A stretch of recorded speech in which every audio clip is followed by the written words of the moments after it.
네, 여러분 반갑습니다. 반갑습니다. 네, 임재록 전 시간에 이어서 이제 사조용에 대해서 들어가 볼까요? 임재 스님이 대중들에게 말씀하셨다.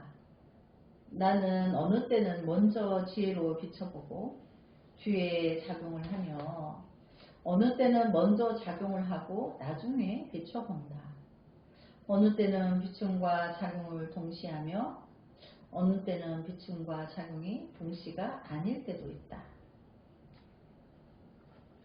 그러면 여기에 보면 네 가지 비춤에 대해서 이야기하는 거죠. 첫 번째는 먼저 비춰보고 뒤에 작용하며 어느 때는 먼저 작용하고 나중에 비춰본다.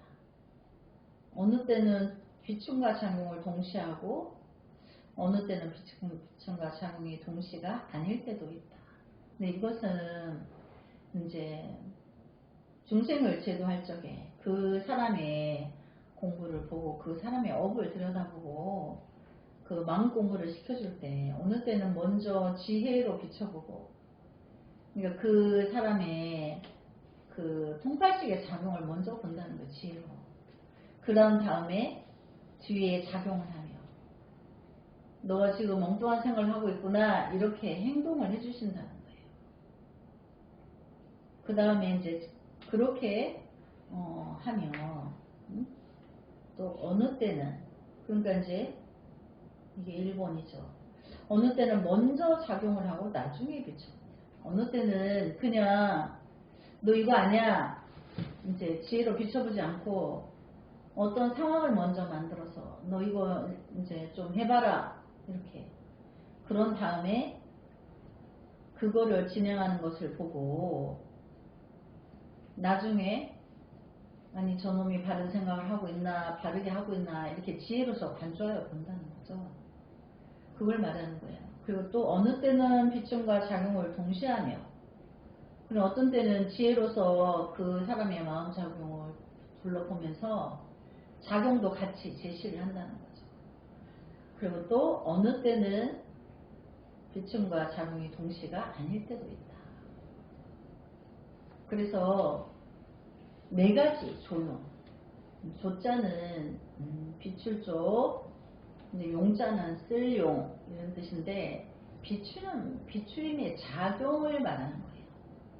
그래서 네 가지로 이제 중생을 제도할 때 네 가지로 한다. 먼저 지혜로 비추고 뒤에 작용한 것은 사람이 있는데 해당된다. 먼저 작용을 하고 뒤에 보추는 것은 대상이 있는데 해당된다. 그러니까 지혜로 비춰보고 뒤에 작용하는 것은 사람을 두고 그렇게 한다는 거죠. 그리고 먼저 작용을 하고 뒤에 비춰보는 것은 대상이 있을 때 그 다음 비춤과 작용이 동시인 경우에는 밭 가는 농부의 소를 빼앗고 굶주린 사람이 밥을 빼앗는 것처럼 뼈를 두들겨 골수를 뽑아내고 아픈 데다가 다시 바늘과 송곳으로 침을 꽂는 것이다. 그러니까 이제 비춤과 작용이 동시다. 이거는 중생이 엉뚱한 변견에 떨어져 있을 때 그 밭 가는 농부에는 소를 빼앗아 비유하잖아요. 그럼 이제 그 사람이 아니 나 바쁘게 밭 갈아야 되는데 와서 소를 빼앗아 버리니까 황당하겠죠. 그때 아무 생각이 없어요. 자, 그 다음에 굶주린 사람의 밥을 빼앗는 것처럼 배가 고파서 걸신 듯이 막 밥을 먹고 있는데 밥통을 빼앗아 버리는 거예요. 그럼 이제 이 사람이 아니 왜 나 밥 먹는데 빼앗아 갔지? 그때 무슨 분별이 있느냐? 없죠? 그렇게 분별을 끊어주게 하기 위해서. 그 다음에 뼈를 두들겨서 뼈 두들기는 것도 아픈데 골수를 뽑아내. 거기다가 아픈 데다가 다시 바늘과 송곳으로 침을 꽂는다. 그때도 이제 아무 그게 없죠. 그러니까 임재가 스승 황벽에게 방을 맞고 상도피탈 아침에 20방 점심에 20방 저녁에 20방 이렇게 맞고 자기가 그 당시에는 몰랐는데 그 사숙인 대우스님께서 너의 황벽이 너를 아껴서 그렇게 자비를 베풀었단 말이지. 그 말 한마디에 자기의 불성을 만나게 되는 것처럼 임재는 그 방을 쓰지 않는 대신에 사람들에게 그 자리에서 바로바로 그렇게 했다는 거죠. 그래서 뼈를 두들겨서 그것만도 아픈데 골수를 뽑아내고 또 아픈 데다가 또 다시 바늘과 송곳으로 침을 갖다 뽑으니 뭐 아무 생각이 없죠. 그러니까 통팔식이 떨어지게 하는데 방편을 그렇게 쓴다는 거예요. 그렇게도 쓰고 이렇게도 쓰고. 그래서 그 사람이 아주 그냥 분별하고 있고 미혹한 생각에 떨어져 있는 것을 끊어준다는 뜻입니다. 비춤과 작용이 동시가 아닐 때는 물음이 있으면 답이 있고 손님도 세우고 주인도 세운다. 그러니까 여기 보면 우리가 주관 그러는데 주관 객관 그러죠. 주관은 나의 불성이 주인이에요. 객관은 통팔식이 객관이죠. 그러니까 이제 우리가 주객에 전도되어서 산다. 아니 통팔식으로 사는 거는 객으로 산다는 거죠. 그러니까 중생으로 살고 있는 건 본래 부처가 중생으로 살고 있는 거죠. 그래서 이게 보면 비춤과 작용이 동시가 아닐 때는 물음이 있으면 답이 있고 손님도 세우고 주인도 세운다. 물에 합하고 진흙에 합하여 근기에 맞춰 사람들을 제정한다.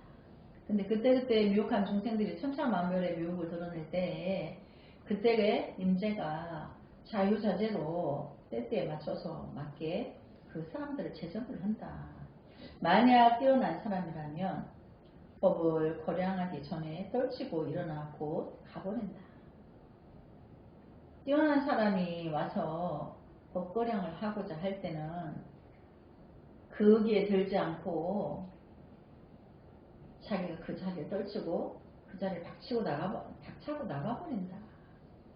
왜냐하면 그것은 이제 뛰어난 사람은 내가 아니래도 그 사람 자체로 뛰어나. 미혹한 사람을 위해서 그렇게 하는 거기 때문에 그런 이제 뛰어난 사람이 와서 그럴 때는 됐다. 그만 이러고 이제 나가버린다는 거죠. 그래야 조금 비슷하다고 할 수 있다. 강설 인재의 사조용이다. 이 내용은 없는 책도 있다. 서문에 나타나 있는 것을 보면 있어야 옳다. 사람들을 대하여 깨우치고 법을 쓰는 경우에 대한 4가지 방법이 있다. 세상의 지혜를 일깨워 주려면 먼저 사람을 잘 관찰하는 지혜 활동이 있어야 한다. 다음으로 한을 한다든지 방을 휘두른다든지 하는 행동이 뒤따를 것이다. 그런 경우 사람이 있는데 해당한다고 한다. 그 반대의 경우도 가능하다. 탈경우의 경우에는 부정하는 것으로 드러내고 여기서 긍정하는 방법으로도 드러낸다. 표현은 달라도 뜻은 같다. 그러니까 어차피 4가지 그 작용을 비춰서 중생의 미혹을 끊어주지만 결국 그 자리는 하나의 자리를 말하는 거죠. 그 분별이 끊어진 그 한 자리를 제시해 주는 거죠. 그래서 사람이 있다, 법이 있다 라는 것은 사람은 주체적 사람, 법은 경계며 대상이다. 사람만 두기도 하고 법만 두기도 한다는 뜻이다. 사람을 두고 이제 방편을 쓸 때 있고 법에 대하여서 또 대상을 두고 법을 또 거량하기도 한다는 뜻이죠. 요는 비춤과 작용이 동시인 경우가 문제다. 밭을 가는 농부의 소유를 빼앗아 버리면 어쩌자는 것인가. 굶주린 사람의 밥을 빼앗아 버리는 것은 또 어쩌자는 것인가. 뼈를 두들겨 골수를 뽑아내고 아픈 데다가 다시 바늘과 송곳으로 침을 꽂는 것은 또 어떤가. 위와 같은 상황들은 조용을 동시에 당해본 사람은 알 것이다. 수납비는 오는데 끌고 오던 손은 도망가고 지고 있는 짐은 무거워 걸을 수 없는데 설사까지 났다. 우리 그때 이거를 뭐라고 그래요? 혼비백산한다 하죠. 비유해서. 이때는 어떤 분별이 내가 있을 수 없다는 걸 말해요. 그래서 우리들의 옛말과 유사하다. 사람을 정신없이 만든다. 혼비백산이다. 그러나 그 그림이야말로 볼만한 가치가 있다. 어쨌든 그 혼비백산이든 뭐 방을 하든 그 사람이 찰나에 자기가 분별이 끊어져 가지고 무분별 상태에서 있게 한다는 거죠. 그러면 이제 그렇게 되면 분별이 끊어지면 자기 불성을 인연 따라 볼 수 있기 때문에. 그래서 비춤과 자궁이 동시가 아닐 때는 물음이 있으면 답이 있어 매우 친절하다. 물에 빠진 사람을 건지기 위해 물로 떠드는 노파심이다. 그래서 좀 더 뛰어난 근기들은 재미가 없어서 떨치고 가버린다. 이 단락에서 이 말이 옳은 말이 좋은 말이다. 합수, 환희, 응기전물. 그래서 일이 없는 사람이 귀한 사람이다. 일이 없는 사람은 통발식을 끊어서 이제 분별이 쉬니까 할 일이 없어. 분별이 왕량할 때는 할 일도 많고 평생 해도 끝도 없는 일을 일거리가 많았는데 분별이 쉬니까 할 일이 없어. 그리고 지혜의 자애성의 빛이 드러나서 중생을 향한 미혹을 이제 해결해 주기 위한 연민만 가득히 이제 대자 대비로 가득해 있는 거죠. 임재 스님이 대중들에게 말씀하셨다. 도를 배우는 것들이여, 참으로 중요한 것은 참되고 바른 견해를 구해서 천하를 마음대로 다니면서 도깨비 귀신에게 홀리지 않는 것이다. 그러니까 이제 참으로 중요한 것은 참되고 바른 견해를 구해서, 그럼 내 안에 통팔식이 끊어지고 쌍조가 되어서 나의 지혜 자궁이 드러나야지 되는 거죠. 그래서 바른 견해가 구해진 거예요. 천하를 마음대로 다니면서 도깨비 귀신에게 홀리지 않는 것이다. 도깨비 귀신이 말하자면 이제 나의 통팔식이죠. 내가 천하를 다니는데 다시 또 그 통팔식에 끄달려 다니지 않는다는 거예요. 일이 없는 사람이 참으로 귀한 사람이다. 자기 불성이 드러났으니까 귀인이죠. 다만 억지로 조작하지 말라.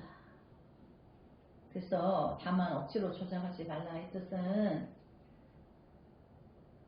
무슨 예를 들어서 뭐 내가 돈을 많이 벌어서 부자가 돼야 되겠다는 거, 땅을 뭐 내가 만평을 사야 되겠다, 이렇게 쓸데없는 그런 거를 이제 상황도 안 되는데요. 이제 허망한 꿈을 꿔서 엉뚱한 짓을 하지 마라. 그리고 오직 평상의 생활 그대로 하라. 배고프면 밥 먹고 잠은 잠자고, 그러니까 아무 생각 없이 그렇게 살으라는 거죠. 뭘 추구하지 말라는 거죠. 그대들이 밖으로 향하고 옆집을 찾아 헤매면서 방법을 찾아봐야 그르칠 뿐이다. 단지 부처를 구하려 하나 부처란 이름이며 글귀일 뿐이다. 그런 부처를 우리가 상으로서 생각하는 부처는 있지도 않고 그 부처를 구해서 뭐 어쩐단 말이야. 그 모든 부처님들은 보살의 행을 해서 미혹한 중생과 함께 송불하라 이건데, 그거는 접어두고 자기가 최고의 지혜를 구한 부처로서 태어나려고 하는 그 중생의 상이 많다 보니까 그걸 한다는 거예요. 그래서 그 부처는 그냥 글귀일 뿐이다. 그러니까 망상으로 생각하고 망상으로 세우는 부처는 있지도 않다. 있지도 않은 게 있는 것도 구하기 어려운데 하물며 있지도 않은 거를 구하려고 하지 마라. 그런 거죠. 집착하지 말라는 거죠. 불교 공부를 하는 일이나 집안의 살림을 사는 일이나 회사를 경영하는 일이나 인생을 살아가는 일이나 모든 것에는 가장 우선하는 것은 참되고 바른 견해다. 이 일에 대하여 진정 견해를 가졌다면 천하를 횡행하여도 겁날 것이 없다. 부질없는 사람들이 되지 못한 말에 놀아날 까닭이 없기 때문이다. 그렇죠. 내 안의 불성을 봐서 바른 지경으로 중생세계 어디를 가더라도 내가 이제 진정한 견해를 가졌기 때문에 천하를 횡행하여도 걱정이 없다. 두려움이 없다는 거죠. 그리고 통팔식의 왕왕한 중생들과 어울려서 그들의 그 말장난에 놀아날 일이 없다는 거죠. 참선을 하고 간경을 하고 기도를 하고 육바라밀을 닦아야 승부를 할 수 있다는 도깨부의 혼이부터 귀신 씨나라 까먹는 것 같은 소리를 하는 것에 홀리지 않기 때문이다. 그래서 이제 여기 보면 그런 것을 참선하는 것을 상으로 세우고 육바라밀을 닦아한다고 그래야 승부를 할 수 있다는 거를 내가 그게 아는 상으로 세우고 이런 것들이 도깨비 혼이부터 귀신 신나라 까먹는 소리와 같다. 있지도 않는 소리는 귀신이 육신도 없는데 씨 나락을 어떻게 까먹어요? 육신이 없는데. 그러니까 없는 이야기다. 허당이라는 거죠. 그래서 아무런 일이 없는 사람이 귀인이다. 근데 그런 거에 끄달려 가지도 않고 통발식에 끊어져서 그냥 평상심으로 일상을 아무 생각 없이 그냥 내가 안입에 설신의가 보고 듣는 것은 그저 그럴 뿐인 것이고 거기에 더 이상 분별이 들지 않아. 이제 그러와 같이 살아라. 귀인은 부처님이 조사다.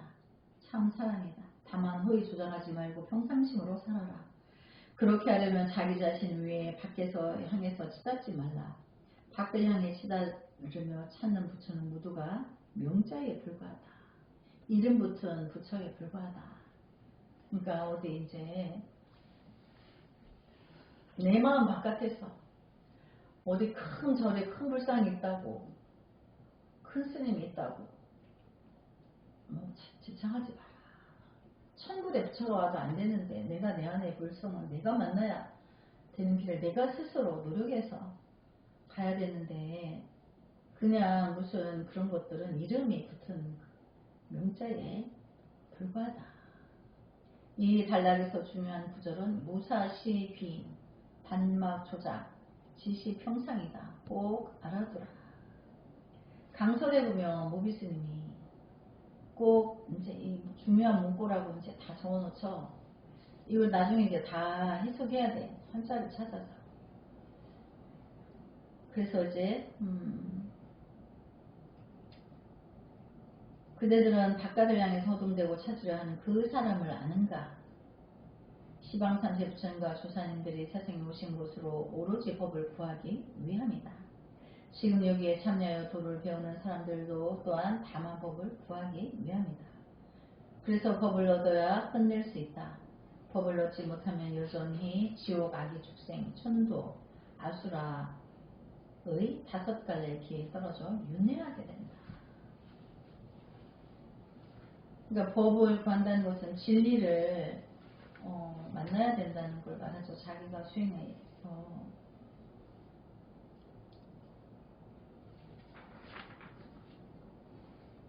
그러면 이제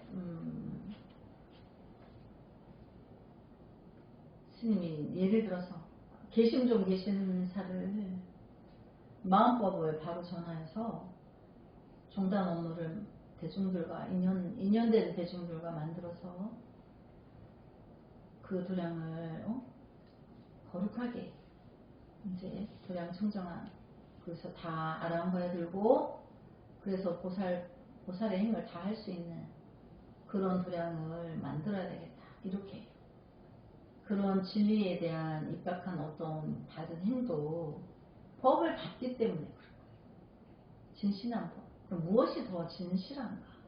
내가 지금 수행하고 있는데 지금 이 순간 내가 무엇을 어찌해야 부처님의 은혜를 갚을 수 있는가? 시주의 은혜를 누릴 수 있는가? 그거에 대해서 참고를 하는 거예요. 그래서 그거를 이제 이타임을 하는 거죠. 중생들에게 필요한 수행 공간, 또 그들이 잠시 와서 한마디 얻어듣고 평생의 화두가 되어서 임종하기 전에 자기가 공부를 끝낼 수도 있고, 누군가는 다음 생에 와서 할 수도 있고, 어쨌든 부처님이 이제 감로의 도량을 이제 만들어야 되겠다. 누가 와서 물이라도 그 개심사에 와서 수도꼭지에 물이라도 한 바가지 얻어 마시고 도를 이룰 수 있도록 그런 감로의 도량이 되어야 되겠다. 이렇게 마음에 그 진리를 각인하는 것도 그게 부처님의 법이에요. 법은 법을 받아야 된다. 이거는 진리를 말하는 거예요. 진리는 이루어질 수 있는 거기 때문에.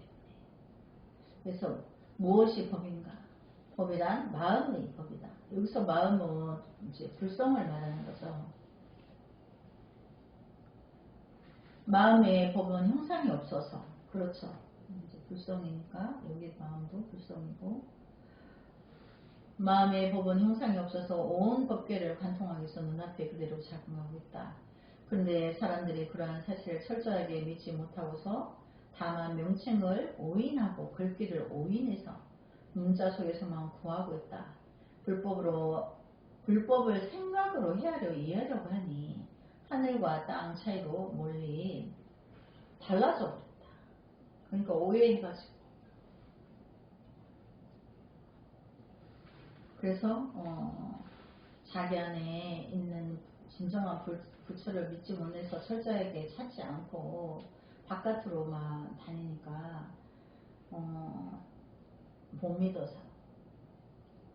이제 생각으로 상상의 부처를 구하니까 없다는 거죠. 그래서 그대들은 부처를 찾으려고 밖을 향해 서동되는 그대의 자신을 아는가? 찾는 사람이 있고 찾을 사람이다. 그러니까 누가 바깥으로, 자기 마음 바깥으로 부처를 찾으려고 동서남북 또 뭐 비행기도 타고 가고 뭐 성지순례라고 하고 가고, 그런 사람이 자신을 그대 자신을 아는가? 찾는 그 사람이 곧 찾을 사람이다. 그러니까 그렇게 찾아다니는 사람이 그 자기 불성을 찾을 사람이라는 거죠. 자기가 부처를 찾아다니지 말으라고 그렇게 호동되고 찾으러 다니면 그 사람이 곧 찾을 사람이다. 애매한 말인데 알아들을 수 있죠. 내 안에 부처가 나를 잃어버렸어. 그러니까 내 안에 부처가 나를 찾으러 다니는데 지금 내가 바깥으로 도는 나의 마음이 내 안에 불성을 만나야 되는데 내 안에가 부처가 찾을 사람이 80으로 돌아다니는 그 사람인데 한 몸에 돼 있어. 따로가 아니야. 그래서 우리들이 부처를 찾는데 어려움이 있다면 바로 이 점이다. 그렇죠. 내 안에 불성이 있는데 밖으로 찾으러 다니는 거야. 찾는 그 사람이 곧 찾을 사람이라는 사실이다. 그러므로 찾지 않고 그대로 있으면 될 것을 언제부턴가 이미 찾아 나서서 호동되고 있다. 그렇죠. 그냥 내 안에서 고요히 참선해서 나의 명상을 통해서 내 안의 불성을, 호흡을 통해서 간절한 부처님의 불가사의 공덕을 있어서 내가 구하는 걸 만날 수 있는 건데, 그렇게 하고 있으면 될 거를 찾으려고 막 인도도 가고 탄생지도 가고 이제 여유가 있으면 가야죠. 그래서 이제 그렇게 가기 전에 먼저 알아야 될 게 있다는 걸 말하는 거죠. 모든 부처님과 조사들이 이 세상에 오신 것은 오로지 법을 구하기 위해서다. 그렇죠. 진리를 구해서 단박에 일체 중생이 단박에 동시에 자기 불성을 만날 수 있는 법을 구하기 위해서 온 거죠. 모든 수행자들도 마찬가지다. 불법이란 마음의 법이다. 마음법은 형상이 없다. 온 시방 꽉 차 있다. 그래서 바로 눈앞에서 환하게 쓰고 있다. 그러니까 이제 부처님의 마음법은 이 시공기에 꽉 차 있어요. 그런데 이제 내가 안이비설신에 늘 드러나 있다는 거죠. 그러니까 안이비설신이가 눈으로 보고 아 저게 꽃나무네, 바람 부네, 비가 오네 이렇게 인지를 바로 하죠. 그게 나의 불성인데 그 다음에 이제 분별 자궁이 일어나는 거는 전도망상은 과거 전생의 나의 업이다. 그걸 끊어야 되는데 그러니까 그 찰나가는데 그 뭔가를 알아차리고 눈으로 보고 알아차리고 귀로 듣고 알아차리고 그 홀로 냄새 맡고 알아차리는 그 순간순간은 많이 불성이 내 육식의 감각기관에 의하여서 드러내주는 거죠. 근데 이제 그것까지 뿐인데 거기에 이제 전도망상을 일으키죠. 그거는 이제 중생이라는 얘기예요. 그래서 바로 눈앞에서 환하게 쓰고 있다.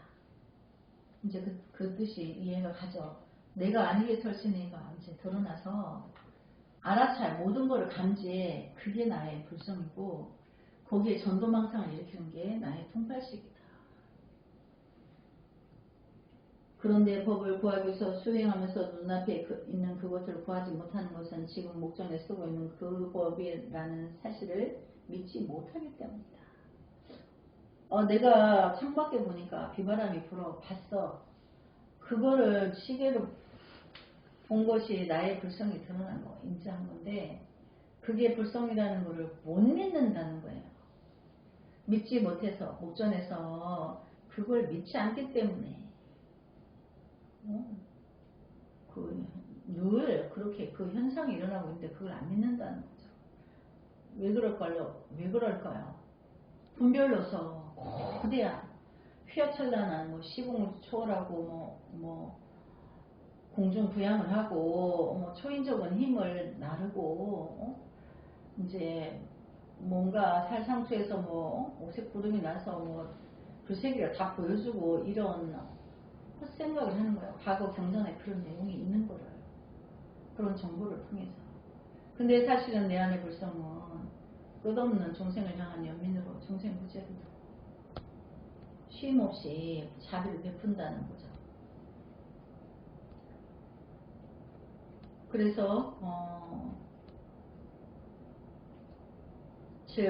구하고 있는 그 일, 그 사람이 곧 법인데도 달리다. 내가 내 안의 불성을 만나려고 수행하고 있으면서 그렇게 하는 그 순간이 진정한 법이다. 법을 수행하고 있잖아. 진리를 수행하고 있잖아. 그래서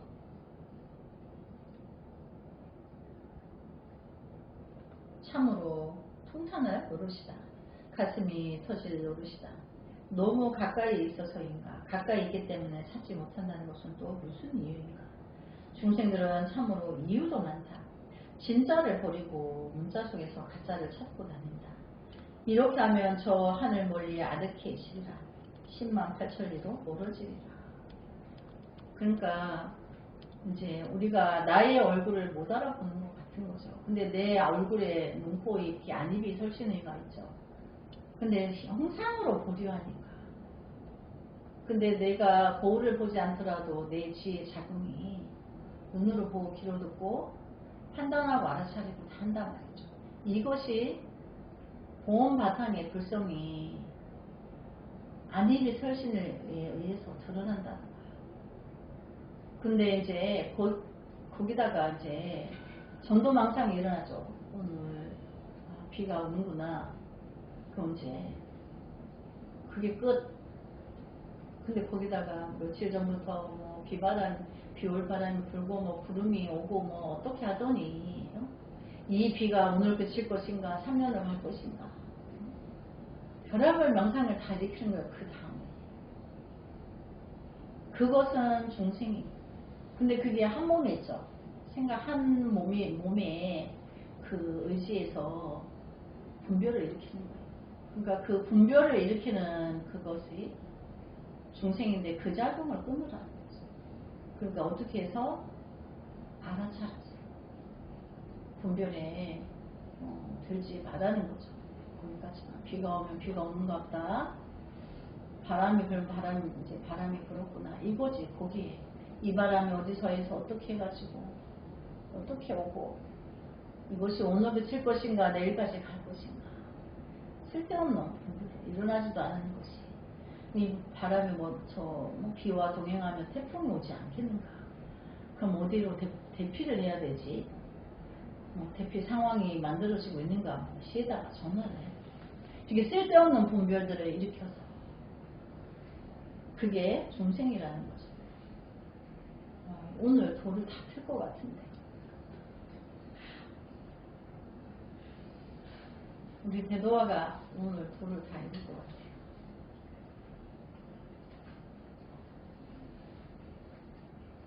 비가 왔을 뿐이고 소리를 들었어요. 들었을 뿐이고 향기를 맡았어. 장미꽃 향기네. 이렇게 맡았을 뿐이고 맛을 봤는데 단맛이구나. 이랬을 뿐이고 촉감을 느꼈는데 포근한 촉감이네. 거칠은 촉감이네. 이렇게 알았을 뿐이에요. 근데 그 뿐 다음에 분별을 일으키는 것은 그게 중생이죠.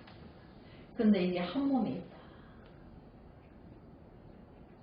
그러니까 나의 본래 마음의 불성은 미혹을 알아보는 불성은 안익이 설신을 통해서 인지한다. 그러니까 이제 또 비유하자면 여기 이제 허공에 이렇게 파란 구슬이 있는데 파란 구슬이 드러남으로 해서 허공을 알게 되죠. 그 불성을 이제 비유하자면 허공이 불성이라면 물체가 있어서 허공이 비어있다는 걸 아는 거예요. 나의 안입이 설신이 자궁이 드러날 때 나의 불성이 인지를 하는 거예요. 근데 거기까지 뿐인데 거기에 더하기 빼기 알파를 해서 분별 망상을 만들어낸다는 거죠.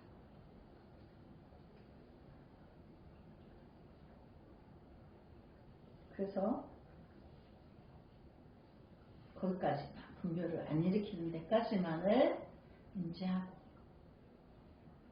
거기다 전도망상을 붙이면 10만 8천리로 멀어진다. 내 안에 붙여와 거리가 생긴다. 옛날 구법승들은 산을 넘고 물을 건너 중국으로 인도로 숱한 고난을 겪으면서 법을 구하러 갔었다. 옛날에 우리나라가 당의 속국이었기 때문에 중국의 당나라의 속국이었기 때문에 너희의 속국이니까 대국에 와서 불법을 배워가라 이렇게 해서 구법승들이 많이 오가다가 죽었다고 했죠. 가서 돌아오지도 못하고 객사한 사람이 부지기수다. 정말 우리가 이제 이 원리를 알고 들여다보고 나면 슬프기 이루 말할 수 없어요. 얼마나 많은 사람들이 죽었는지. 법이란 마음의 법이고 마음의 법이란 그대 자신이다. 내 안에 불법이 있는데 괜히 당나라 그 뱃길에 배 타고 가다가 조각배를 타고 가다가 죽고 또 산으로 또 산길을 찾아가다가 짐승들에게 물려 죽고 그렇게 안 가도 됐었다는 걸 이야기하는 거예요. 본질을 알면. 그래서 마음이 법이란 마음이 봅니다. 그때 누군가가 그대 안에 불성이 있으니까 그대 안에서 불성을 찾도록 해라. 이렇게 당나라 황제가 그렇게 말을 안 하고 와서 배워가라. 그러니까 오가다가 많이 죽는 거야. 길이 험해서. 그래서 법이란 마음이 통팔식이 끊어진 쌍사쌍조한 자리에서의 지혜 자궁이 마음이고 법이에요. 또 마음의 법이란 그대 자신이다. 내 안에 있는 거죠. 내 자신에게 있는 거죠. 한 걸음도 옮길 필요가 없다. 당연하죠. 스스로 깨닫고 스스로를 증득하는 거. 내 안에 있는 나를 내가 만나서 원래 나는 이렇게 대자대비하고 부처의 능력을 모든 걸 갖추고 있구나. 이거를 아는 것인데 뭐라고 그게 배 타고 험한 백길에 산길에 오가면서 그렇게 수많은 목숨이 죽었겠냐고. 너무나 통한 일이죠. 그래서 스스로를 깨닫고 스스로를 증득하는 거. 내 안에 위대한 성자를 내가 만나는 거죠. 그래서 자신의 마음을 깨닫고 자신의 마음을 증득하는 것이 참다운 수행이다. 그러니까 오고 갈 필요가 없죠. 부처님의 진시는 오고 감이 없어요.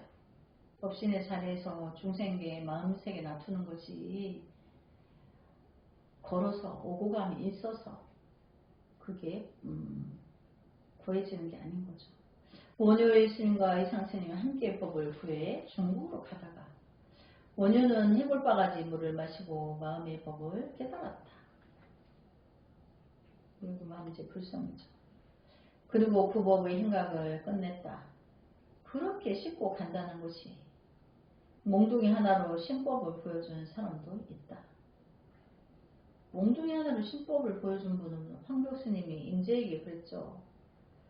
한 소리 고함으로 신법을 보여준 사람도 있다. 한 소리 고함은 이렇게 하는 거죠. 이건 임재스님의 법이죠. 그래서 손가락 하나로 신법을 보여준 사람도 있다. 여기 아까 손가락 하나로 가르쳐 주신 어떤 스님 계시다고 했죠. 새벽에 별을 보고 신법을 깨달은 사람이 있다. 이건 석가모니 부처님이 그렇게 하셨죠. 꽃을 들어 보인 것을 보고 신법임을 알고 미소 지은 사람도 있었다. 가섭이 그랬죠. 영화 미소. 어느 봄날 복사꽃이 핀 것을 보고 신법을 깨달은 사람이 있다. 경전을 읽는 소리 한마디에 신법을 깨달은 사람도 있었다. 변소 가는 길에 눈에 미끄러져 신법을 깨달은 사람도 있었다. 참으로 별이 읽기 일경 일런 일구에서 신법을 깨달은 사람들이 있었다. 다시 한번 생각할 구절은 법자시 신법, 신법 무형, 통관식방, 목전현용 인심불급이다. 한 번 더 들어서 해설을 해주기로 하겠어요. 그러니까 우리가 깨달을 때 자기가 마음 수행을 잘하고 있을 때 그 한 스님이 있었는데 한 스님이 누군가가 한 소식을 했대. 그 사람이 자성을 만나서 그 사람 문화에 이제 소문이 나니까 여러 문인들이 공부하는 이들이 나 아직 못했는데 그 사람 어떻게 했을까 이렇게 찾아오죠. 공부할 때 그 이루 말할 수 없는 그 갈증이 있어요. 그래서 그 스님 맨날 상담 법을 하는 거예요. 상담을 열어서 이제 공부하는 스님들한테 진리의 사자우를 해주는 거죠. 근데 이제 여기서도 한 소식 했다 저기서도 한 소식 했다 하니까 그들은 그렇게 된다 나는 왜 안 될까 이렇게 너무나 상심에 젖어서 그 도인의 집을 찾아갔어요. 그래서 스님 나 좀만 그렇게 찾아갔더니 알고 가라고 이제 문을 닫아 걸고 보내는 거예요. 그리고 이 스님이 가서 일주일을 심하게 갈증에 앓다가 내가 내일 가서 다시 한번 용기를 내서 그 스님한테 가서 한 번 더 나의 공부가 어디가 부족한지 내가 물어보리라. 그래서 갔더니 문을 두드린가 문을 열어보니까 전번에 왔던 스님이 또 와 있거든. 그러니까 알고 이제 어디에 송장 끌고 다니는 사람은 어디에 와가지고 가라고 안 받아줘. 그리고 예수님이 가가지고 또 일주일 동안 너무 상심하고 이제 죽을 것 같아. 그래서 내가 마지막으로 예수님한테 와서 마지막으로 내가 한 번 더 물어보리라.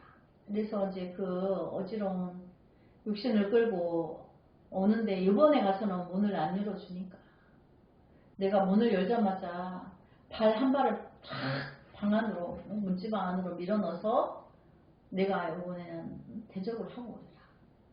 그렇게 해서 문을 밖에서 걷어차니까 안에 있는 스님이 온몸이 와서 문을 걷어차고 문을 확 열어 제끼는 순간에 바깥에 있는 스님이 안다리를 문지방 안으로 확 집어넣는 순간에 안에 있는 스님이 있는 힘을 다해서 문을 닫아버렸어요. 그래서 이 스님의 다리가 부러졌어요. 다리가 부러진서 주저앉는 찰나에 그 분별이 확 끊어지면서 그 불성의 지혜 공부안이 드러나는 거예요. 그러니까 공부가 거진 다 되고 여기서 됐다 저기서 됐다니까 자기가 애가 달아서 그래서 평생을 이제 다리가 부러져서 절면서 다녔다. 그래도 그 인연이 소중하여서 자기가 그 순간에 다리를 부러지게 해줘서 불성을 본 거죠.